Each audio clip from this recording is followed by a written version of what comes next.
어떤 친구들이 두 사람이 만나서 얘기하던 중에 한 친구가 그 배는 자기 벗에게 자기 아내의 얘기를 이렇게 말하고 있습니다.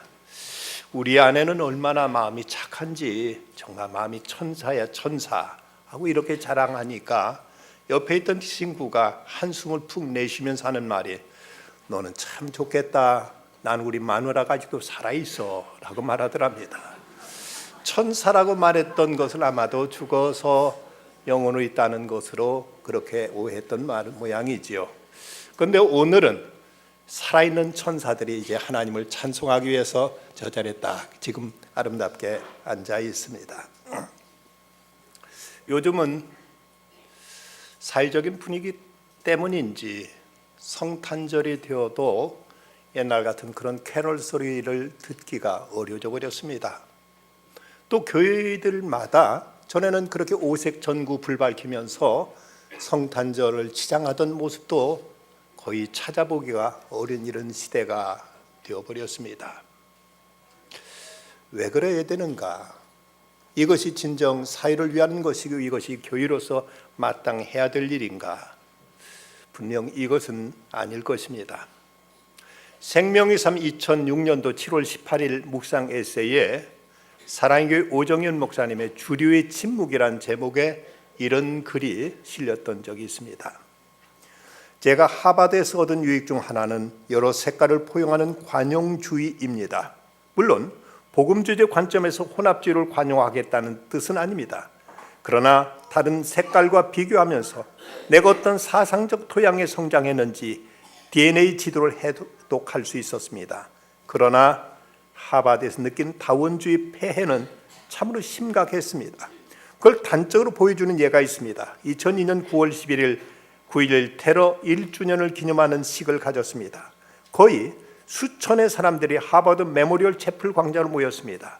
추모 예배라고 해서 기독교 예식을 생각하고 앞자리에 앉았습니다. 그런데 깜짝 놀랄 일이 벌어졌습니다.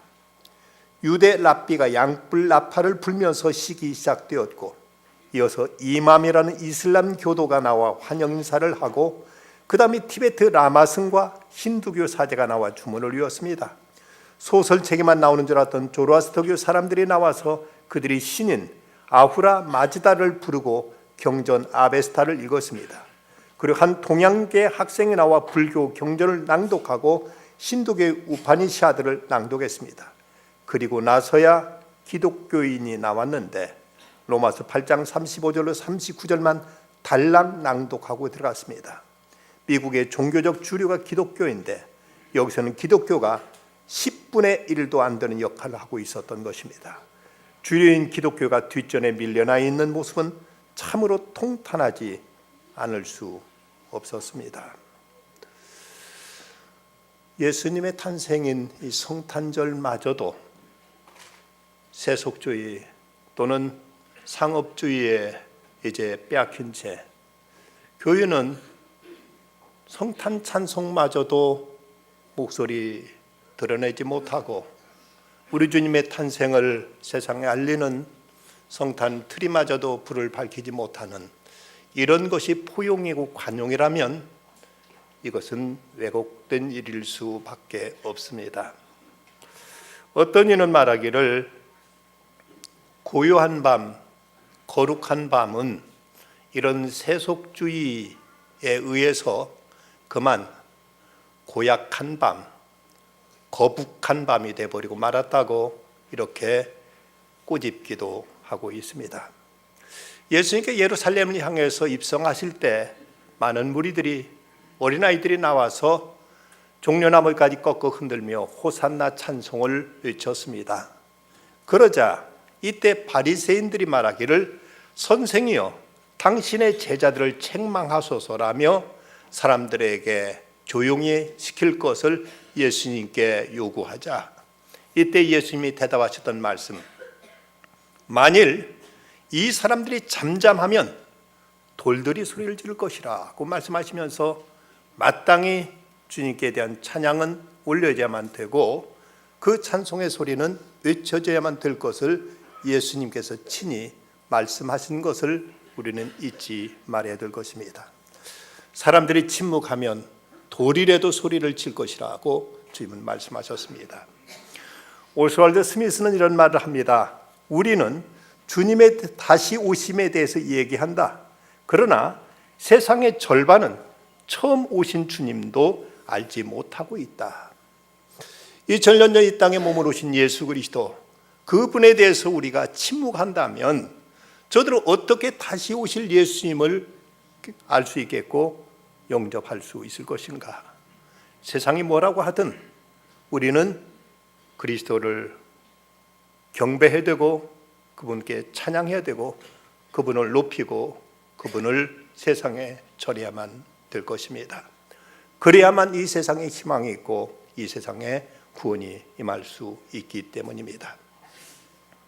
19세기 미국이 일어난 대부흥운동 때 많은 사람들에게 복음성과 찬송으로 큰 감명을 끼쳤던 부흥사 중에 생키라는 분이 있습니다. 아이라 생키라는 이 사람이 어느 12월 24일 증기선을 타고 델라웨어 강을 여행하고 있는데 사람들은 그 유명한 생키인 것을 알고는 그에게 그 찬송을 불러달라, 성탄송 하나 불러달라 하고 이렇게 모두 다 여러 가지 요청합니다. 그러자 그는 이제 그 요청을 듣고는 크리스마스 캐롤인 목자의 노래 셰퍼드 송을 부르게 됩니다. 그러자 한 흥분을 감추지 못한 사람이 다가와 묻습니다. 당신이 그 남북 전쟁 때 그 현장에 북군으로 있었죠. 나는 당신을 기억하고 있습니다. 생키가 그 말 듣고 깜짝 놀라면서 아니 어떻게 당신이 나를 거기서 봤단 말입니까? 하고 이렇게 묻습니다. 그러자 이 사람이 하는 말이 그때도 전쟁 때 크리스마스 이브였는데 자기는 남군의 척후병으로 나와서 북군 진지에 접근하고 있었다고 합니다. 달은 밝아서 대낮처럼 환한데 그런데 방금 부른 그 목자의 노래가 저 북군의 진지 쪽에서 이제 들려오기 시작하다는 것입니다. 근데 목소리를 지금 들으니까 그 노래가 그때 들었던 그 목소리 꼭 그대로다라고 얘기하면서 자기는 그때 막 총을 겨누고 이제 저격하려고 하던 바인데 이 찬송 소리가 나오게 되니까 문득 그의 마음속에 드는 생각이 내가 이 전쟁터에 나올 때 어머니가 나를 위해서 기도하면서 꼭 살아서 돌아오너라, 내가 너를 위해서 기도하겠다고 말씀하셨는데 그때 문득 드는 생각이 저 병사를 위해서도 그 어머니는 아마도 그렇게 기도했겠지. 그런데 어떻게 내가 저 사람을 쏠 수 있을까 하고 그를 향해 조종했던 총을 그대로 내려놓고 말았다 하고 이 사람이 이렇게 고백하더라는 것입니다. 그 당시 성탄 캐럴은 적군과 아군의 벽을 허무드렸고 적이 아니라 같은 신앙인으로서 서로를 만날 수 있게 만들어준 것입니다. 어느 아버지가 성탄절을 맞아서 가족들에게 선물을 사가지고 들어왔습니다. 하나하나 나눠주다 보니까 그 중에서 막내 딸아이가 말하기를 아빠, 예수님 선물은요? 라고 묻습니다. 그 말에 문득 이 가장은 생각하기를 그래, 내가 성탄절이라고 가족만 생각했구나. 정작 우리 주님을 내가 잊고 말았구나 하고 자기 자신을 돌아보았다고 합니다. 우리가 2000년 전 저 베들레헴 땅으로 우리가 돌아가 봅시다. 그때도 몹시 분주했습니다. 가이사 아구스토가 모든 사람들은 다 자기 고향에 가서 호적을 하라고 명령을 내림으로 인해서 많은 사람들이 고향을 찾아서 분주하게 오가고 있었고 그래서 저들은 이제 많은 사람들이 이 일 때문에 온통 마음이 거기에 쏠려 있었던 것입니다. 이렇게 분주하게 사람들이 오가고 있던 그때 이제 모두가 저녁이 되어서 잠들어 있는데 그때 잠들지 못하는 한 가족이 있었습니다. 바로 요셉과 마리아였던 것입니다. 저들도 호적을 하러 저 나사렛에서 지금 이 베들레헴까지 왔지만 가난한 형편에 여관 하나 잡을 데가 없어서 그는 여관 주인에게 사정했지만 그러나 방 하나 얻을 수 있는 돈이 없었던지라 저들은 그만 마국간에서 몸을 쉴 수밖에 없었고 그 밤에 마리아는 아이를 이제 출산해서 이 아이를 구유에 누이게 되었던 것입니다. 가난한 사람도 어려운 사람도 모두 다 자기 집이 있어서 제 집에서 편안히 쉬고 있을 그 밤에 메시아 예수님은 이 땅에 오시던 날 방 하나 얻을 데 없어서 마구간에서 태어나셔야만 했던 것입니다. 그런데 그때 하늘로부터 천사의 찬송이 들려옵니다. 하늘에는 영광이요 땅에서는 하나님께 기뻐하심을 입은 사람들 중에 평화로다. 이 찬송을 듣고 들에서 양을 치던 목자들은 모든 것 다 그 자리에 내려놓고 달려와서 이제 예수 그리스도께 경배를 드리게 됩니다. 그런데 요즘은 이 성탄절이 되어서도 이런 찬송 소리를 듣기가 어려워져 버리고 말았습니다. 우리 자신을 돌이켜 봅시다. 우리가 얼마만큼 이 성탄절에 주님을 생각하고 있는지, 주님께 찬양과 영광을 돌리고 있는지, 얼마만큼 우리 자신을 드려 주 앞에 경배 드리고 있는지 우리 자신을 돌아볼 일입니다. 예수님 마음에 모신 사람은 하나님을 찬양할 수밖에 없습니다. 그 은혜가 너무 크기에, 그 사랑이 너무나 소중하기에, 그 은총이 너무나 우리에게 귀하기에 마땅히 입을 열어서 그분의 은혜를, 그분의 선하심과 인자심을 찬양하게 될 것입니다.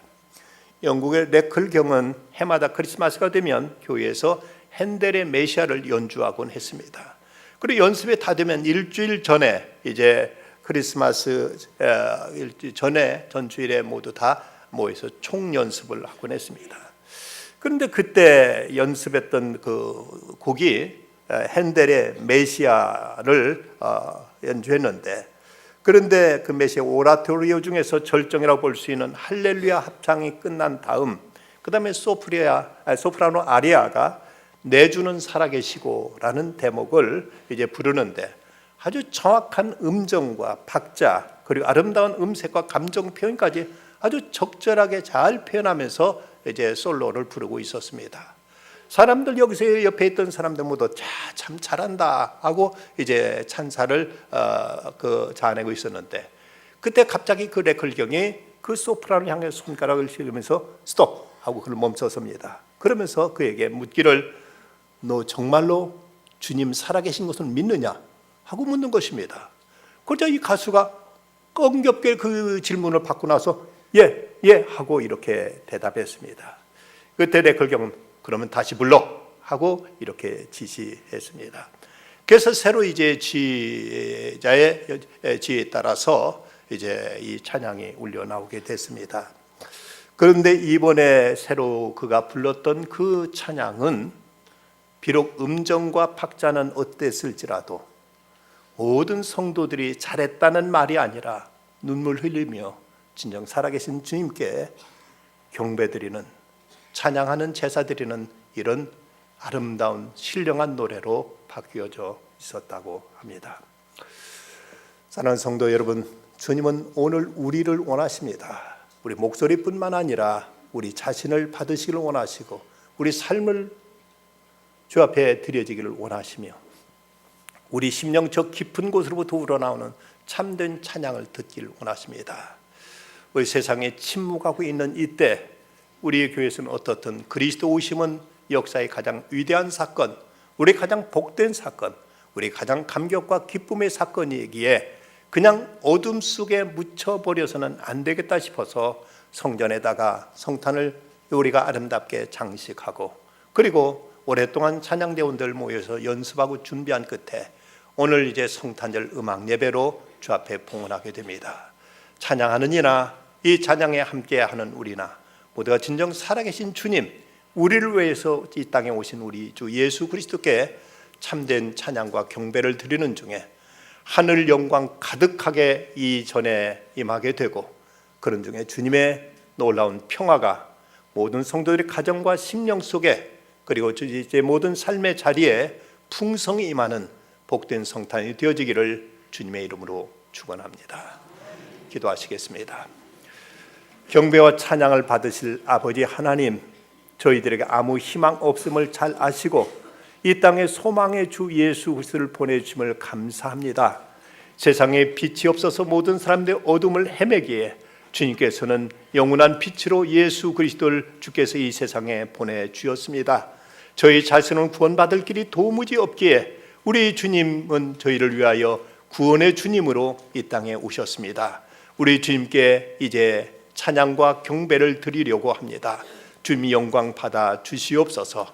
이를 위해 헌신함 준비한 사랑 종들의 찬양을 기뻐 받아주시고 이 찬양이 저들만의 목소리가 아니라 우리 모두의 하나님께 대한 신앙 고백이 되게 하시고 헌신의 다짐이 되게 하여 주시옵소서.